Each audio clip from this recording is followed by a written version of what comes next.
आवाज की दुनिया के दोस्तों, कल जो आपको मैं बता रहा था कहानी मिडिल क्लास फैमिली की हार्ट टचिंग, उसके आगे का भाग सुनिए।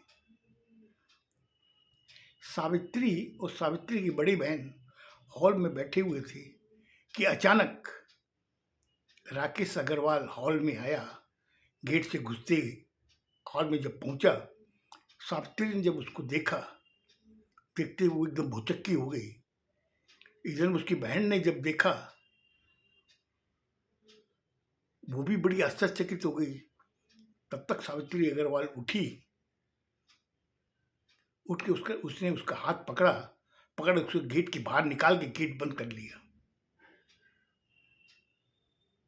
जब गेट बंद कर लिया तो उसकी बड़ी बहन ने कहा, सावित्री क्या कर रही हो? तूने इसको घर से बाहर क्यों निकाला? अरे आखिर तुम्हारा पति है, हम लोग इतने दिन से परेशान हैं, आखिर पता चले ये कैसे आया और क्यों आया है, आखिर कम से इसे सुने तो सही। उसकी बड़ी बहन उठ करके जब गेट खोली, देखी सामने वो खड़ा हुआ है, उसका हाथ पकड़ करके अंदर ला के सोफे पे बैठा के कहा, हाँ अब बताओ, ये तुम्हारे माथे पे चोट है, तुम्हारे हाथ छिले हुए हैं, तुम्हारे पैर में चप्पल भी नहीं है, पैर भी तुम्हारे छिले हुए हैं, आखिर तुम्हारे साथ ये किसने किया और तुम यहाँ कैसे पहुंचे? कुछ देर सावित्री अग्रवाल को देख रहा था, फिर अपनी बड़ी साली को देख रहा था। देखने के बाद में उसने कहा कि मैं तुम लोगों से क्षमा चाहता हूँ, मुझसे बहुत बड़ी गलती हो गई। बल गलती हो गई वो तो छोड़िए, इसे सावित्री अग्रवाल ने कहा कि मैं आपसे कोई भी बात सुनना नहीं चाहती, मैं आपका चेहरा भी नहीं देखना चाहती। आपने जो मेरे साथ में किया है, वैसा तो कोई दुश्मन भी दुश्मन के साथ नहीं करता है। और अपनी दीदी को कहा कि दीदी आप इसको बाहर निकाल दीजिए, वरना मैं उठ के जा रही हूँ, अपने कमरे में चली जाऊंगी, मैं इसका चेहरा नहीं देखना चाहती। तब तक उसकी बड़ी बहन ने कहा कि सावित्री तू बैठ, कम से समझे तो कि आखिर क्या वजह है जो इसकी ये हालत हुई है। हाँ बताओ क्या बात है। उसने हाथ जो जोड़ रखे थे और आंख से जो आंसू निकल रहे थे, तब उसने कहा कि राकेश बताओ क्या बात है, आज तुम इस नौबत में कैसे पहुंचे? उसने कहा कि देखो, मुझसे गलती तो हुई है, एक नहीं कई गलतियां की है मैंने, और आज जो मेरी हालत हुई है, मैंने रात को अपने भतीजे को फोन किया, यानी कि आपके बेटे को, रात को 12:30 बजे। उस समय मैंने जिससे पर नोट से रुपए लिए थे, उससे मुझे दर्द पहुंचा। वो एक गोडाउन में मुझे ले गया और 4-5 जने मुझे मार रहे थे।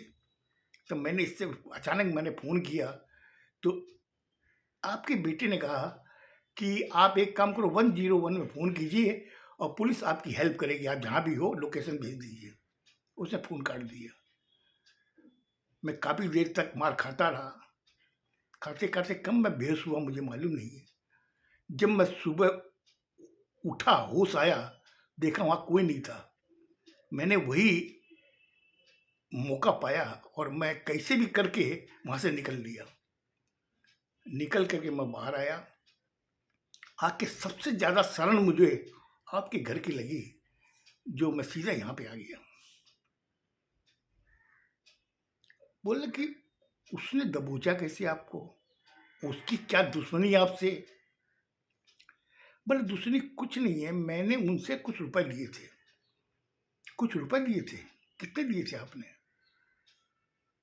बोले मैंने सावित्री अग्रवाल की डेथ की LIC के 40 लाख रुपए लिए थे, और जो फ्लैट है उसके बाबत मैंने 25 लाख रुपए लिए, और मेरी ऑफिस है उसके मैंने 35 लाख रुपए लिए।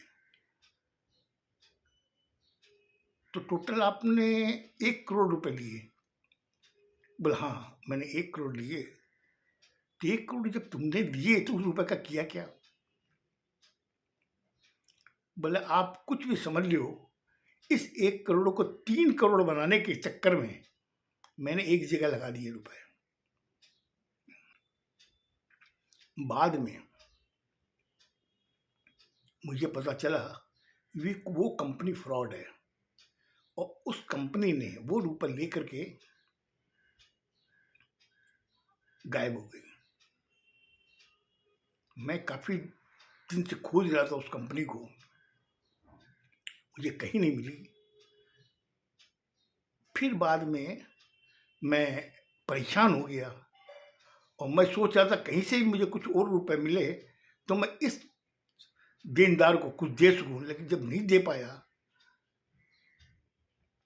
तो मैंने ये प्लान बनाया कि अगर मैं अपनी पत्नी का एक्सीडेंट करवा दूं, उसके मुझे 50 लाख मिलेंगे तो कम से कम मेरे पास में कुछ रुपए आएंगे, उससे मैं अपना नया बिजनेस सेटअप करूंगा।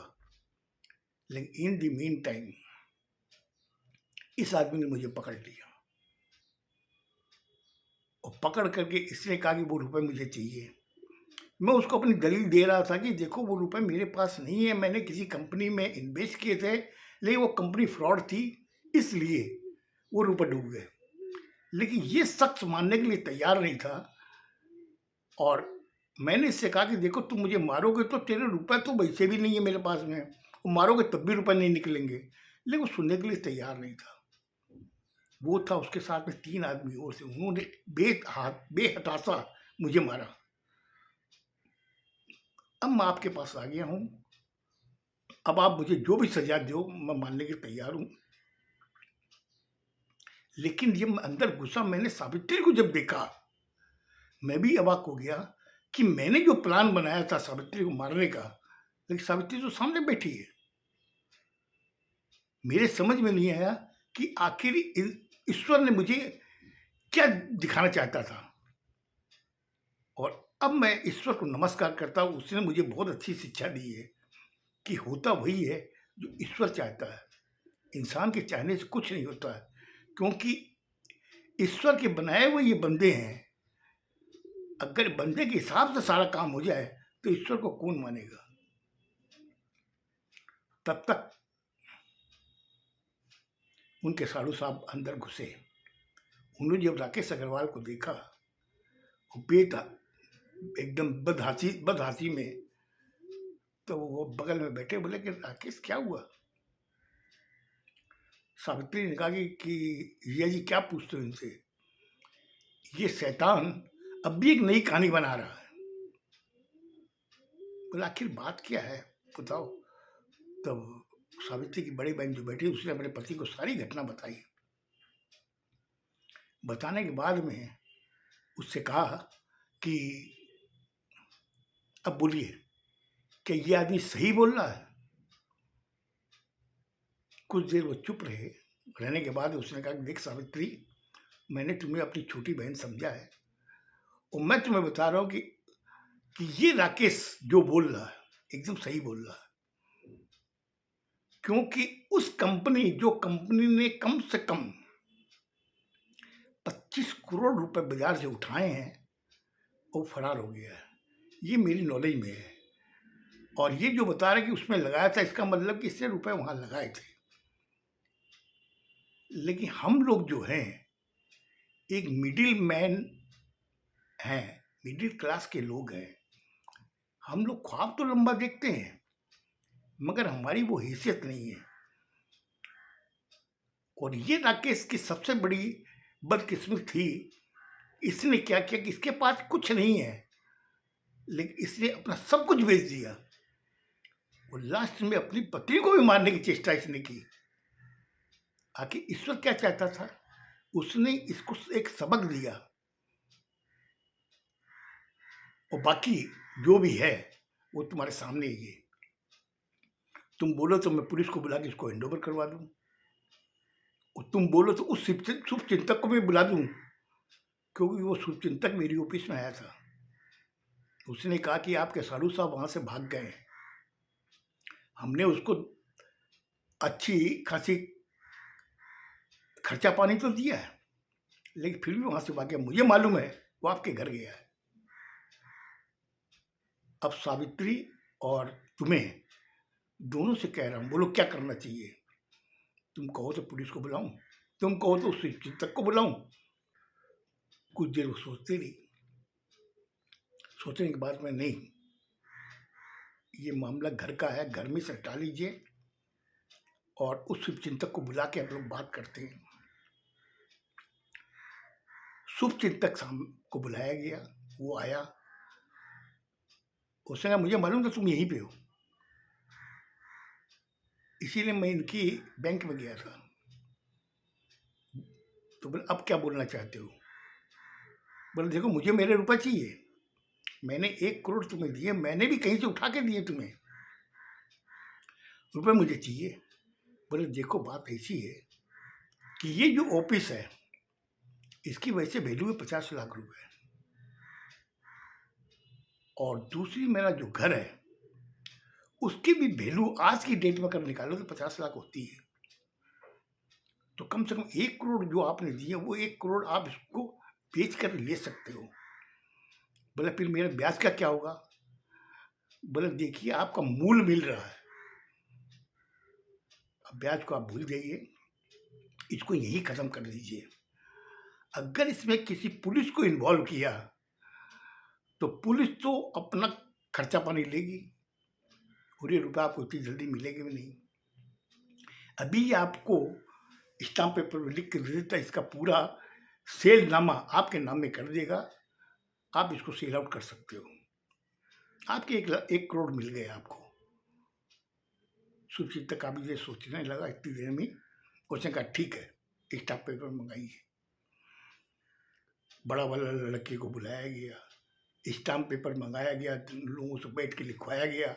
लिखाने के बाद में सुचित ने कहा कि ठीक है, आपने जो फैसला किया है मुझे मंजूर है, आज से इसका मेरा मतलब जो कर्जा था माफ मैंने कर दिया है। ये पर नोट के हिसाब से आपने जो स्टाम्प पेपर लिखा है, सेल आउट का टोटल मेरी जिम्मेदारी, मैं करूँगा, उसका जो पैसा मिलेगा मैं लूँगा, चाहे वो 50 मिले चाहे वो 45 मिले। वो वहाँ से चला गया। तब उसने समझाया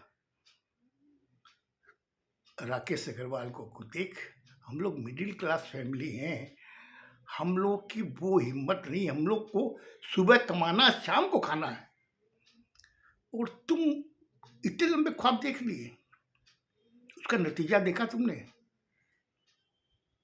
अच्छी तुम्हारी फैमिली चल रही थी, अच्छा तुम्हारा परिवार चल रहा था, आज ये तुम्हारी लड़की के ससुराल में ये खबर जाएगी तो कैसा लगेगा। उस लड़की का जीना मुश्किल हो जाएगा। उससे हाथ जोड़े, मुझसे बहुत बड़ी गलती हो गई। तब बड़ा वाले लड़के ने कहा कि देखिए मौसा जी, खैर गलती इंसान से ही होती है, और आपने जो इंसान को इंसान नहीं समझा वो सबक आपको ईश्वर ने दिया। खैर मेरी आपसे कोई शत्रुता नहीं है, न आप पे कोई गुस्सा है मेरा, न कोई द्वेष है। ठीक है, आप मौसी जी को लेके जाइए। बोले कहाँ जाऊँ लेकर के। बोले कहीं भाड़े का घर लीजिए, लेकिन यहाँ पे नहीं रहने दूंगा आप लोगों को। मैंने आप लोगों का व्यवहार देखा है, मैं नहीं चाहता कि हमारे घर में वैसे संस्कार आवे। तो लड़के के पिता ने कहा कि बोले देख बेटा, तुम समझदार हो, जब तक इनको भाड़े का घर नहीं मिले तब तक इनको यहाँ रहने दो। उसने कहा ठीक है पिताजी, आप जब बोल रहे हो, मैंने आपको पिताजी बोलता हूँ, लेकिन आपको भगवान का दर्जा मैंने दिया है, आपने जो कह दिया मैं मान लूंगा। ठीक है। उस समय तीनों लड़के बैठे थे, लड़कों की माँ बैठी थी, उसके पिता बैठे थे, इधर में साड़ू साहब बैठे थे, मौसी बैठी थी। सब लोग सारी चीज़ समझ करके उन्होंने कहा कि ठीक है, जो भी आपने फैसला लिया ठीक है, आगे से मैं लंबे ख्वाब नहीं देखूंगा, मैं अपना जीवन अच्छी सद्बुद्धि के हिसाब से कमाऊंगा, वही करूंगा। अब आप बताइए आपको ये कहानी कैसी लगी। अगर अच्छी लगी हो तो मुझे कमेंट जरूर कीजिएगा। खुश रहो, स्वस्थ रहो। धन्यवाद।